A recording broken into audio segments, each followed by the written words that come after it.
दोस्तों, ज़रूरी नहीं कि खूबसूरत लोग और शांत रहने वाले लोग हमेशा घमंडी हों। इस बात का एहसास हमें तब होता है जब हम उन्हें दूसरों की मदद करते हुए देखते हैं। नमस्कार दोस्तों, मेरा नाम है राजेंद्र कुमार और मैं बहुत बहुत स्वागत करता हूं आप लोगों का अपने यूट्यूब चैनल सिंपल एजुकेशन में। आज की इस वीडियो में मैं लेकर आया हूं एक कहानी बाल भारती कक्षा 4 से, जिसका नाम है साहसी रूपा। चलिए पढ़ते हैं इस कहानी को शुरू से लेकर अंत तक। पाठशाला में एक नई लड़की ने प्रवेश लिया। अध्यापिका जी ने कक्षा से उसका परिचय कराया। यह रूपा है, यह इसी कक्षा में पढ़ेगी। फिर वे रूपा से बोली, रूपा, तुम्हारी सहपाठी ने तुम्हें बताने की कि वे कौन कौन पाठ पढ़ चुकी हैं। कोई कठिनाई होने पर वे तुम्हारी सहायता करेंगी।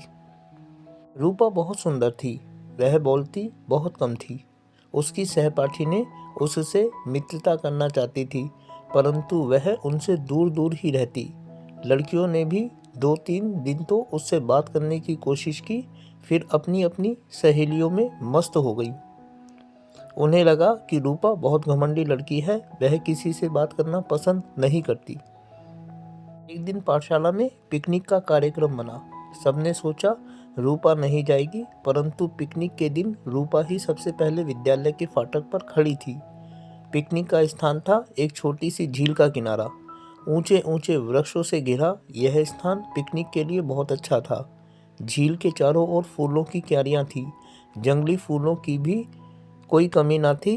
पहाड़ी प्रांत होने के कारण ऊंची नीची भूमि पर खिले रंग बिरंगे फूल और लताएं झील की शोभा और भी बढ़ा रही थी। लड़कियों के वहां पहुंचते ही उनकी हंसी और ठहाकों से वातावरण गूंजने लगा। सभी इधर उधर दौड़कर अपने लिए अच्छे से अच्छा स्थान खोजने लगे। अध्यापिका ने एक सुंदर जगह देखकर दरियां बिछवा दी। कुछ लड़कियां वहीं बैठकर हंसी मजाक करने लगी और कुछ इधर उधर घूमकर प्रकृति की शोभा का आनंद लेने लगी। रूपा आज भी अकेली थी। वह अपनी सहपाठिनों से अलग घूम रही थी। वह सुंदर सुंदर फूलों को देखती और उनकी ओर हाथ बढ़ाती, पर बढ़ा हुआ हाथ फूलों को सहलाकर पीछे आ जाता। वह फूलों की क्यारियों से होती हुई लताओं के पास जाकर बैठ गई। दोस्तों, खूबसूरत से एक चित्र में आप रूपा को बैठे हुए देख सकते हैं और साथ ही दूसरी लड़कियों को दौड़ते हुए खेलते हुए देख सकते हैं। रूपा उस स्थान के सौंदर्य की प्रशंसा मन ही मन कर रही थी। अचानक धम की आवाज हुई और एक चीख गूंज गई। रूपा उठकर तेजी से आवाज की ओर दौड़ी। झील के एक किनारे पर उसे सफेद कपड़ा सा दिखाई दिया। वह उधर ही दौड़ने लगी। पास पहुंची ही उसे बचाओ बचाओ की आवाज सुनाई पड़ी। उसने देखा कि उसकी सहपाठिन शांति झील में गिर पड़ी है। वास्तव में झील के उस स्थान पर पानी कम और कीचड़ अधिक था।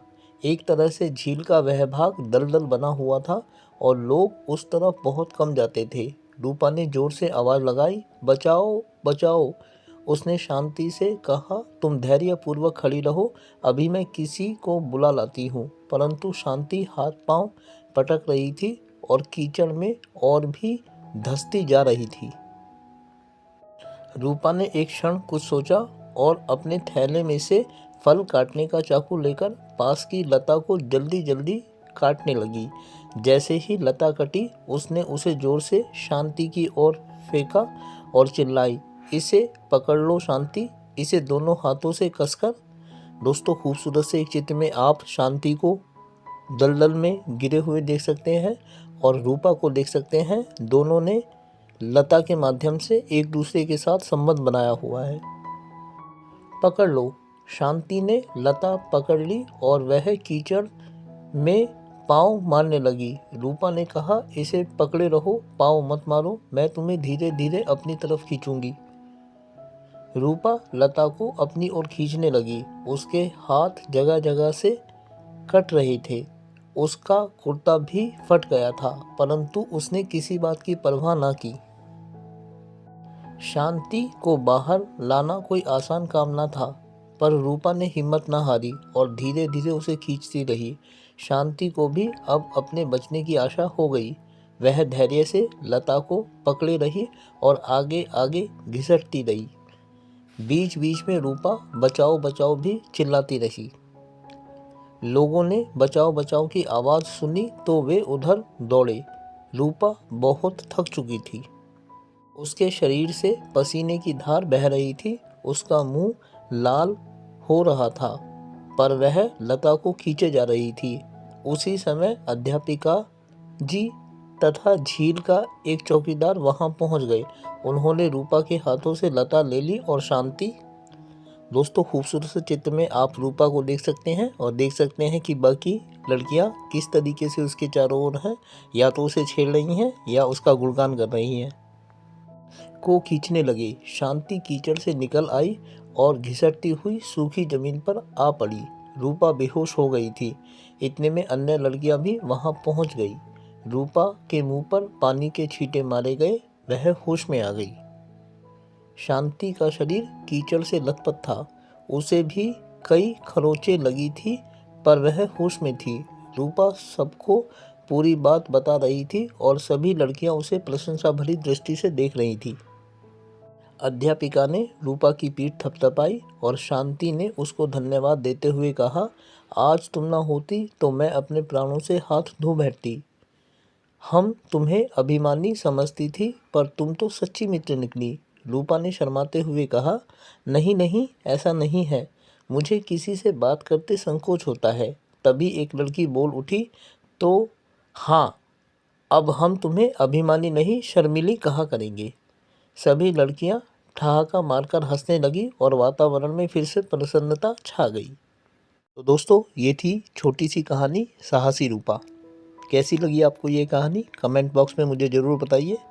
उम्मीद करता हूँ कि आपको कहानी अच्छी लगी होगी और आपसे साथ ही यह भी अनुरोध करता हूँ कि यदि कहानी अच्छी लगी तो कहानी को लाइक और वीडियो को शेयर ज़रूर करें। इसके अलावा आने वाले दिनों में ऐसी ही वीडियोस को देखने के लिए जुड़े रहें मेरे साथ मेरे इस यूट्यूब चैनल पर, जिसका नाम है सिंपल एजुकेशन। फ़िलहाल आप लोगों से विदा लेता हूँ। वीडियो को देखने के लिए आपका बहुत बहुत धन्यवाद।